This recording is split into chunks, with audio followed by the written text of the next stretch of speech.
Bonjour Xavier Laurent Salvador. Bonjour Samuel.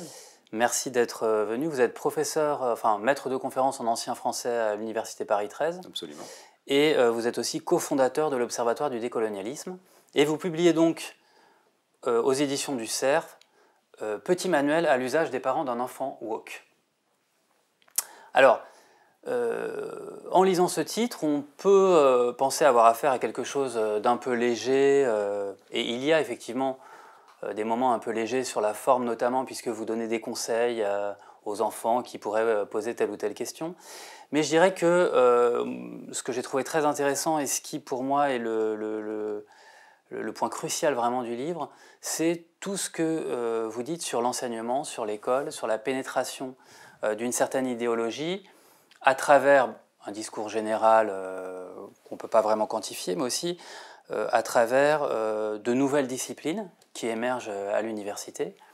Et aussi à l'intérieur de chaque discipline, on s'aperçoit que la manière d'enseigner a énormément évolué, a énormément changé, que ce soit en géographie, en littérature, parfois même dans les études de droit. Et c'est tout ça, je pense, qui est vraiment très intéressant dans ce livre et qui nous fait prendre conscience un petit peu, j'avoue que c'est parfois inquiétant, de l'avancée de ces idées et surtout de la frontière de plus en plus ténue entre des enseignements scientifiques et des enseignements qu'on pourrait gentiment qualifier de délirants. Si c'est gentil et que c'est délirant, alors je vous rejoins pleinement. Alors, pour commencer, parce que c'est un peu le nœud du problème, vous le dites très bien dans votre livre, il y a une méprise sur le diagnostic. C'est-à-dire que depuis quelques années, on s'accorde enfin quand même à reconnaître l'effondrement de l'école. Il a fallu du temps, puisqu'il n'y a pas si longtemps encore, certains experts nous expliquaient que le niveau continuait à monter. Mais avec tous les classements PISA, etc., il est devenu quasiment impossible de nier la réalité. Et pour autant, on s'aperçoit que le diagnostic diffère selon les personnes qui présentent. C'est-à-dire que pour certains, cet effondrement est la marque qu'il faut tout changer.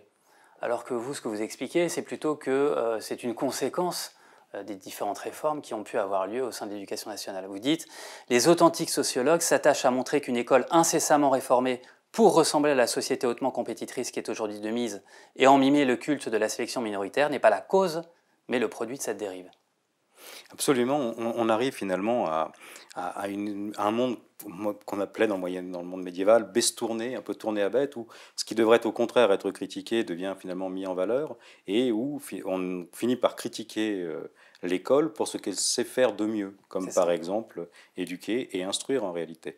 Et donc on voit bien à travers ce petit florilège d'événements, ou à travers ce qu'on a essayé de raconter à travers le livre, qu'on est confronté à cette réalité d'une école changeante, en perpétuelle accélération de changement, sans que finalement jamais les fondements de l'école ne soient jamais rappelés, et au contraire sans cesse remis en cause.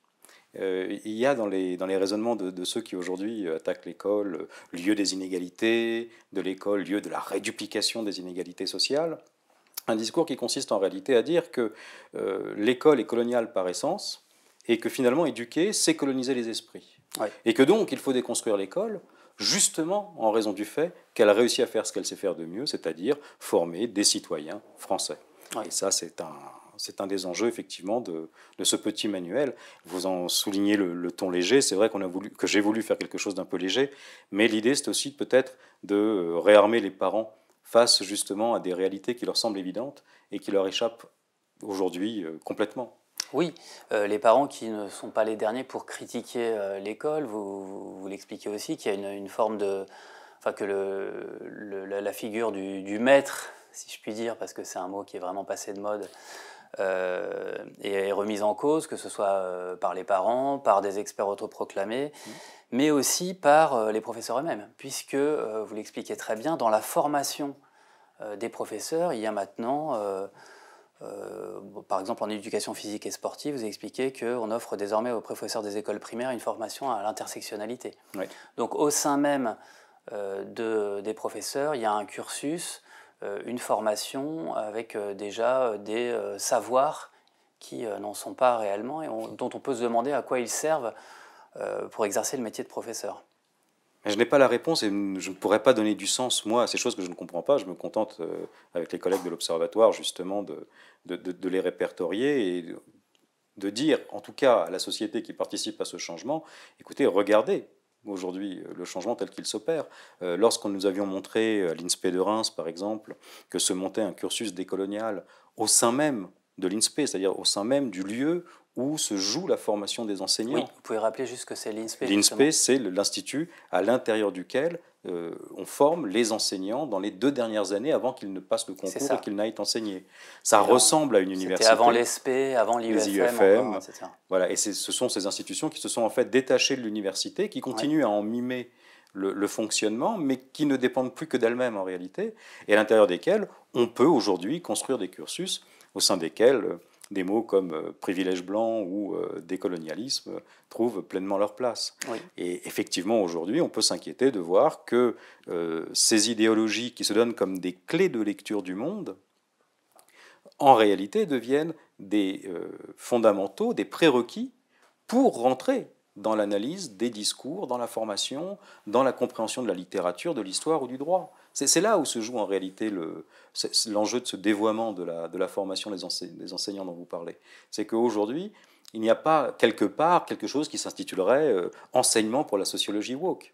En réalité, c'est tout simplement que les théories du genre et de la race, ce que vraiment je vise dans l'ouvrage, et ce sont des choses qui s'enseignent, par exemple aux États-Unis, les théories critiques de la race, c'est quelque chose qui existe, qui est théorisé, qui fait l'objet d'éditions, qui est publié, que des anglicistes connaissent et peuvent enseigner.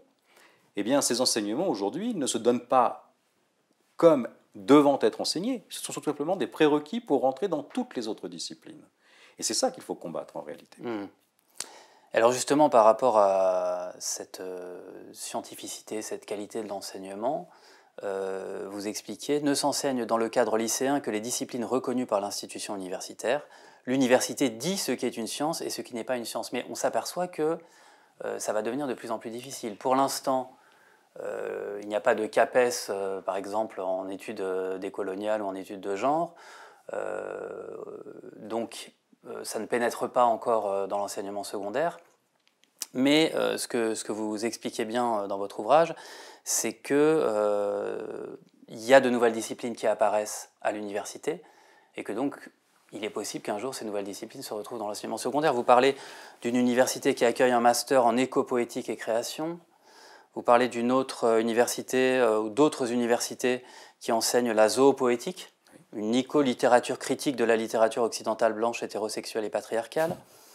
Quand vous le dites à haute voix, c'est meilleur. Oui, c'est plus beau. Une écologie humaine qui se propose de changer le monde par la bienveillance.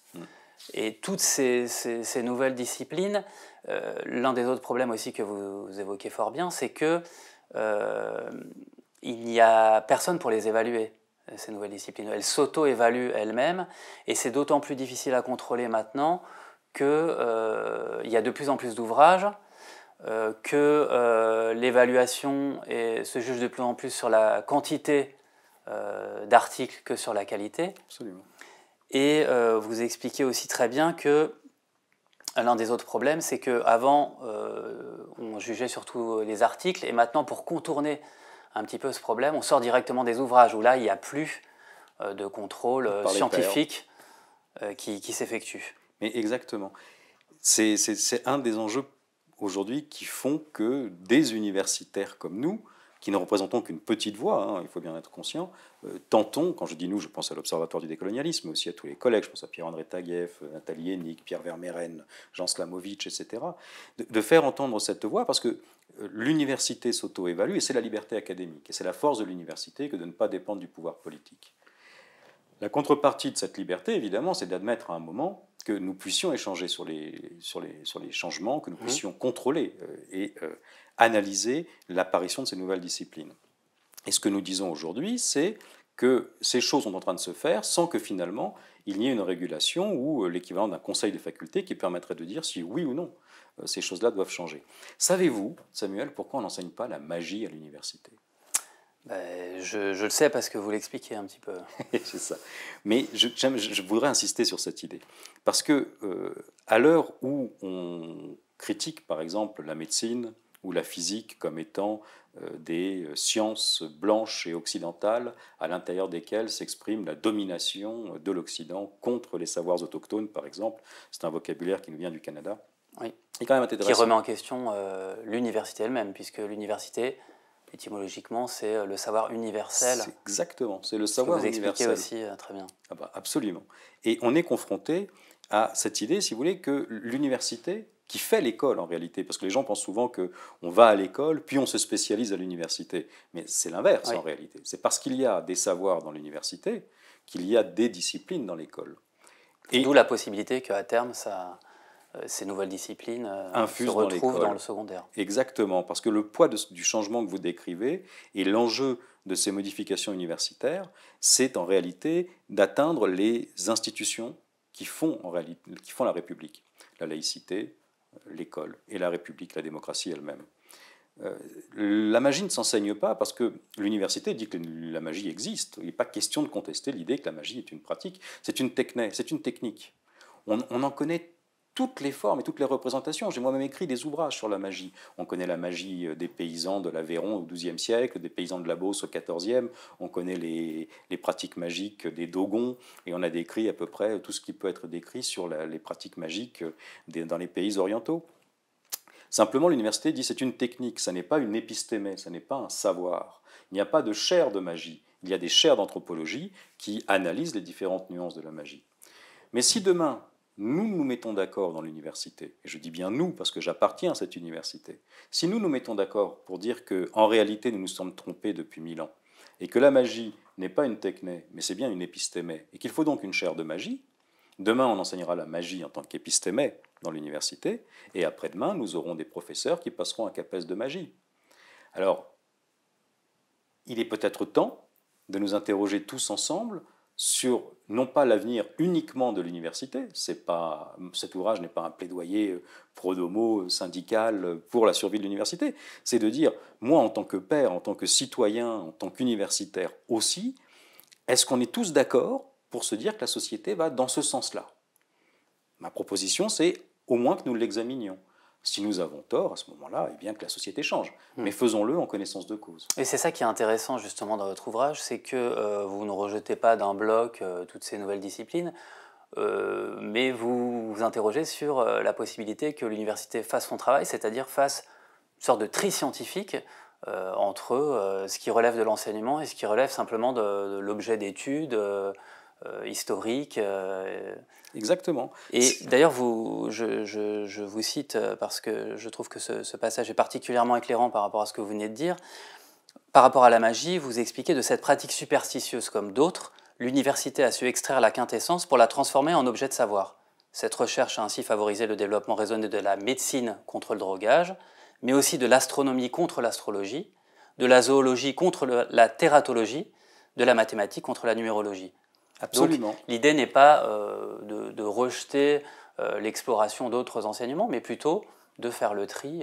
De faire le tri, mais de rappeler que l'université a conscience de ce qu'elle doit, par exemple, aux savoirs autochtones. Tout à fait. Je prends toujours l'exemple de l'hélicidine. On sait que c'est de la bave d'escargot. C'est une vieille recette colombienne que l'on connaît depuis qu'on a rencontré la Colombie. Et la science occidentale a su en tirer une pharmacopée. Et elle en est consciente. Je ne crois pas qu'il y ait, si vous voulez, ni détournement dans le travail que font aujourd'hui les pharmaciens, ni appropriation culturelle, ni quoi que ce soit qui soit de l'ordre d'une faute morale dans le fait d'assimiler et de tirer la quintessence du meilleur que la science objective sait retirer des techniques qu'elle analyse, qu'elle répertorie et dont elle tire le meilleur. Or, le regard décolonial qui est posé sur ces savoirs est un regard accusateur qui part du principe que toute forme de ce que nous appelons, nous, analyse, est en fait une récupération, une prise de pouvoir qui cherche à contraindre, exténuer, dédominer au bénéfice d'une société dominante, l'Occident, forcément coupable, forcément critiquable. Et c'est là que ces savoirs dont nous parlons depuis tout à l'heure commencent à basculer dans la critique qu'on peut en faire du côté de ce que Jean-François Bronstein appelle une religion, j'appellerais une secte, c'est-à-dire dans un discours moral qui cherche, à travers la dénonciation de choses dont l'université avait toujours conscience, à créer une emprise qui a pour but de créer des postes, et les enjeux sont évidemment financiers et de pouvoir. Oui, alors justement, j'allais y venir, c'était ma prochaine question. Même si au passage, j'en profite pour conseiller à nos auditeurs de chercher la définition de tératologie. Hein. Personnellement, j'ai dû la chercher. C'est la science des monstres. Pardon. Oui, des malformations congénitales et héréditaires. Hein, oui, le monde médiéval met ça sous le nom de tératos, quoi, ouais. La monstruosité. Oui, alors justement, il y a un enjeu évidemment derrière tout ça, financier, économique. Vous dites d'ailleurs, enfin vous posez faussement la question, pourquoi l'école concentre-t-elle autant l'intérêt de la sociologie? Parce que son fonctionnement institutionnel en fait un lieu de pouvoir. Vous dites à d'autres moments, pour conquérir le pouvoir plutôt que de provoquer un putsch, mieux vaut diffuser l'idéologie que l'on veut voir triompher.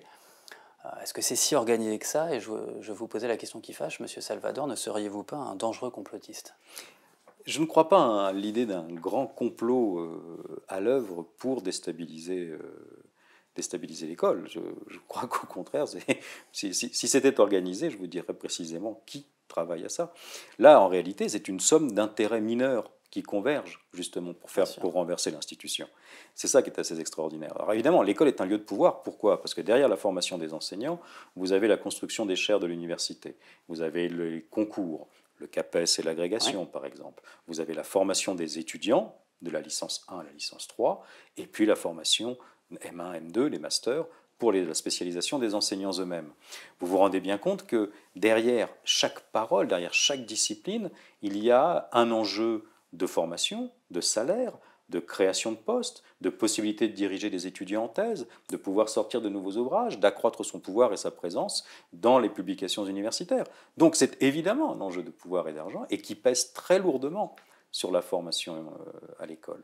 Et je le dis d'autant plus tranquillement que ma discipline, l'ancien français, n'existe qu'à travers la formation des enseignants. Ouais. Je ne suis là que pour former les enseignants de lettres, évidemment, et participer à une certaine forme de recherche très élitiste. J'en suis conscient. Et je sais bien aussi que ma discipline, depuis bien longtemps, est attaquée de toutes parts, parce qu'on aimerait bien la remplacer par d'autres disciplines qui, elles, n'ont pas accès à cette formation, j'ai envie de dire, de droit. Et ça rend le combat d'autant plus intéressant à voir évoluer. Donc non, je ne suis pas complotiste, non, il n'y a pas un complot à l'œuvre. Hélas, ce serait plus facile de lutter contre une société secrète qui œuvrerait à l'avènement de la sociologie universelle. Non, il y a en réalité une somme d'intérêts mineurs, de lâcheté partagée, de renoncements locaux qui progressivement participent, parce qu'il y a aussi des financements très forts de la part de l'Europe pour aller dans ce sens-là dans l'université, j'imagine qu'on en reparlera, mais qui participent à la restructuration de cette épistémée, de cette cartographie des savoirs.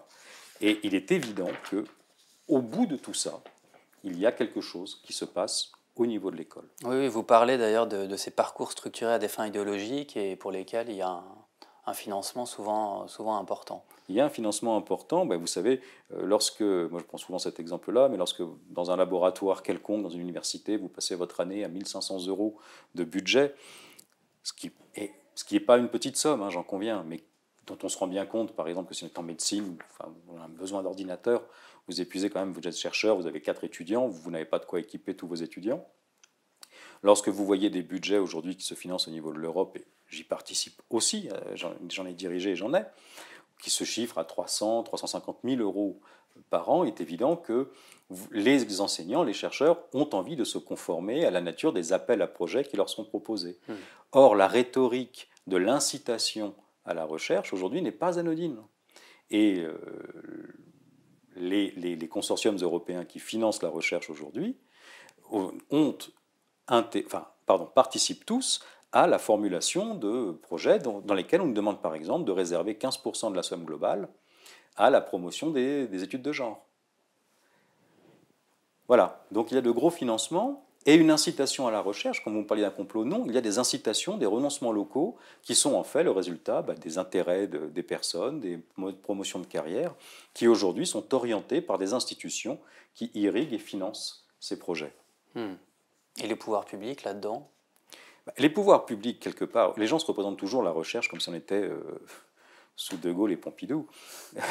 Ça fait bien longtemps qu'on a renoncé, par exemple, pour la recherche sur le nucléaire, on le voit bien sur le nucléaire ou le cancer, ou les vaccins, pas reprendre tous les désastres de la recherche française de ces dernières années, mais on a toujours l'impression qu'on vit sur des plans quinquennaux. Alors les plans quinquennaux, l'État, les pouvoirs publics disaient aux chercheurs, cherchez dans cette direction, voilà l'argent, faites votre travail. L'État, la France, intégrée dans l'Union européenne, a renoncé à financer et à orienter sa recherche. En réalité, elle abonde à un budget global, un budget assez conséquent de mémoire, mais il est tard, mais plusieurs milliards d'euros qui sont abondés aux fonds européens. Et ces fonds européens se chargent, quant à eux, d'orienter la recherche européenne par politique d'incitation. C'est-à-dire que les chercheurs sont amenés à proposer leur candidature pour chercher dans des cadres qui leur sont proposés. Alors on voit bien, si c'est le cancer qui est intéressant, la recherche européenne d'y chercher sur le cancer. Si c'est les éco-énergies, eh bien on renonce progressivement au nucléaire et on avance sur les éco-énergies.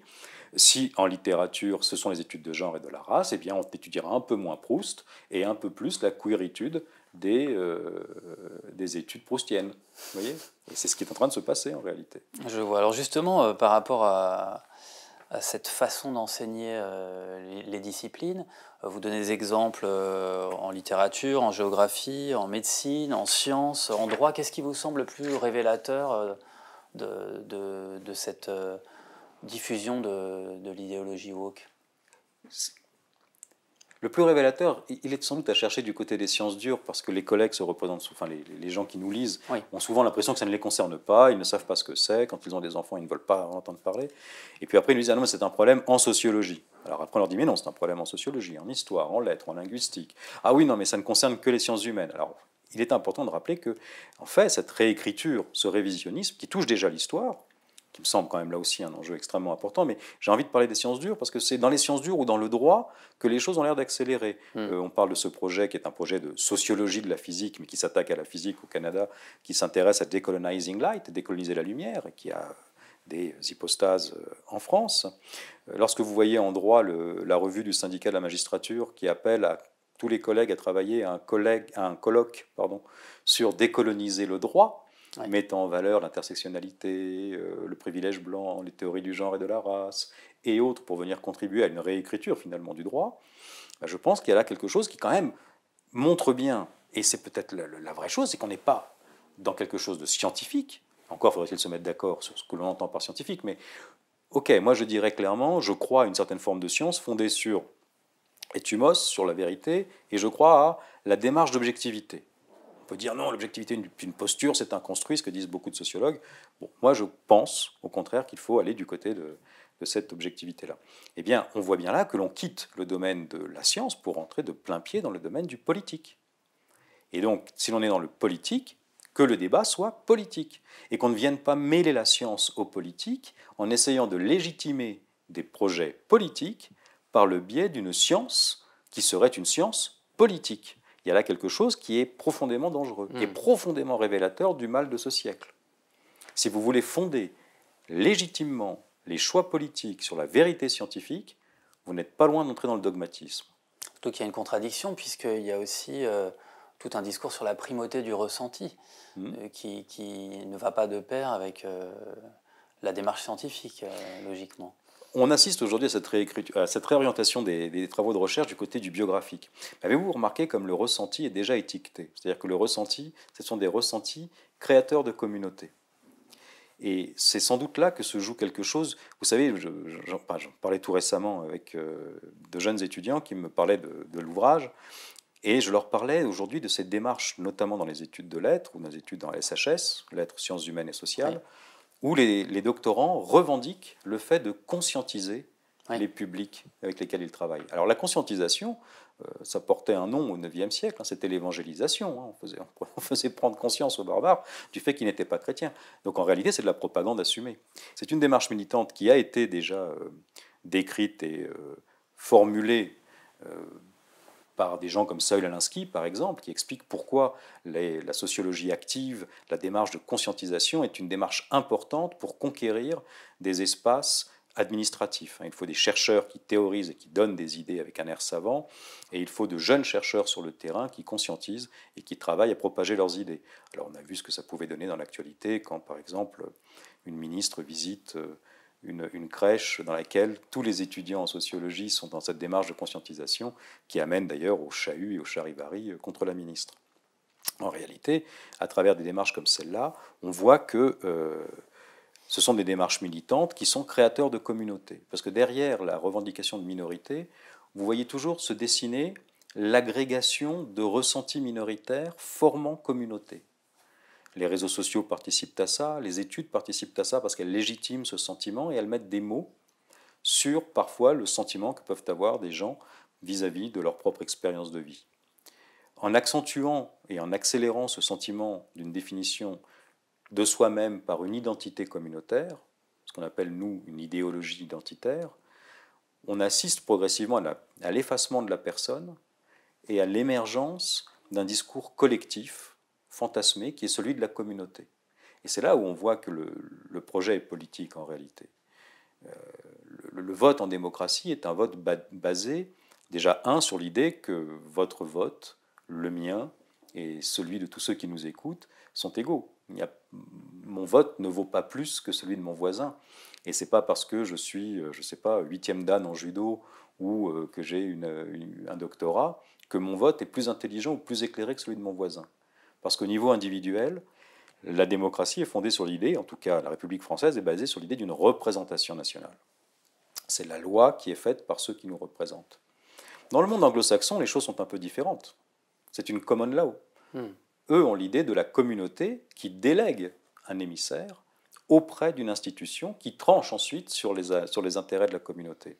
Quand vous parlez du ressenti, on voit aujourd'hui que cette notion de ressenti, et on voit l'injonction qui est faite d'ailleurs à la jeunesse souvent, de s'identifier, de se définir comme étant membre d'une identité commune, certes petite, mais commune, eh bien on voit là que s'arme progressivement le discours d'une communauté contre l'individu. Certes, mais comme ce sont des adeptes de la déconstruction, on peut leur faire confiance pour déconstruire leur propre discours, non? Ah, j'adorerais. Avez-vous remarqué comme tout peut être déconstruit, mais pas les idoles de la déconstruction? Avez-vous vu la réaction, par exemple, de Madame Roudinesco quand nous avons organisé notre colloque en Sorbonne? Non, vous ne toucherez pas Derrida. Non, vous n'avez pas le droit de toucher à Foucault. Tout le reste, peut-être, comme l'a dit Heidegger, mis à bas. Mais donc je soupçonne, si vous voulez, que les dogmes de la déconstruction resteront construits longtemps. Oui, vous critiquez d'ailleurs aussi, c'est intéressant, certaines références que ces gens-là utilisent, en montrant qu'elles ne sont pas forcément très bien comprises ou très bien intégrées. Vous citez notamment Frantz Fanon. Frantz Fanon, Peau noire, masque blanche. Relisez Peau noire, masque blanche. Donc Frantz Fanon, je ne sais pas si tous nos auditeurs connaissent, mais c'est un psychiatre, un médecin qui a travaillé sur la maladie et qui montre dans Peau noire, masque blanche. C'est un discours qui est réactualisé par Lilian Thuram. Les auditeurs ont une grande culture, la plupart. Je n'en doute pas, mais on peut vivre sans lire Frantz Fanon. Alors, non, je ne l'ai pas dit. Et Frantz Fanon qui travaille donc à expliquer que les pathologies dans les pays colonisés des autochtones sont parfois liées à leur aspiration à vouloir se blanchir. C'est le mot qu'il emploie lui, à ressembler. Mais dans la dernière page de Peau noire, masque blanche, que dit-il? Il dit « Jamais je n'en voudrais aux Blancs d'aujourd'hui des crimes de leurs ancêtres, et moi-même je ne suis pas victime d'esclavage. » Donc Frantz Fanon, dernière page, la conclusion de Peau noire, masque blanche, dit très bien les choses et effondre en réalité le mythe que reprend Lilian Thuram, qui n'a pas dû lire la dernière page de Peau noire, masque blanche, qui est de dire, et c'est peut-être là où ce serait intéressant de creuser un peu la question sectaire, de dire, mais tu n'es pas qui tu crois être, tu te crois en réalité français, mais en réalité, enlève ton masque blanc, libère-toi de la servitude occidentale.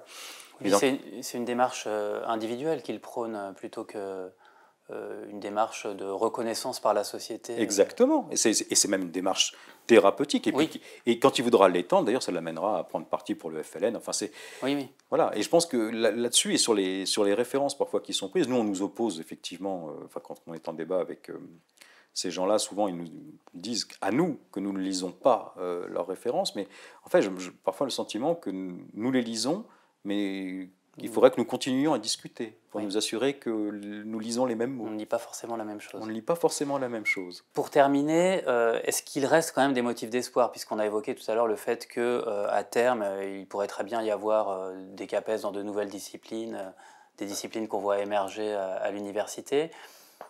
Qu'est-ce qui nous reste comme motif d'espoir et comme possibilité de résistance contre cette idéologie qui se diffuse? Écoutez, je crois qu'il reste quand même des motifs d'espoir, à commencer par le dialogue. Ne jamais cesser le dialogue, et je crois que ce qui a été pendant longtemps un drame français, celui de la fracture sociale, ne doit pas devenir une fracture générationnelle.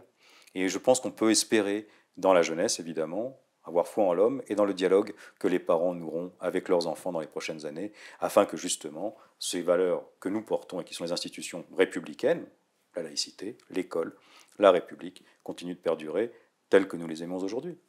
Très bien, et pour ça, une seule solution, lire le petit manuel à l'usage des parents d'un enfant woke de Xavier Laurent Salvador. Merci beaucoup d'être venu et bonne continuation à vous. Merci Samuel.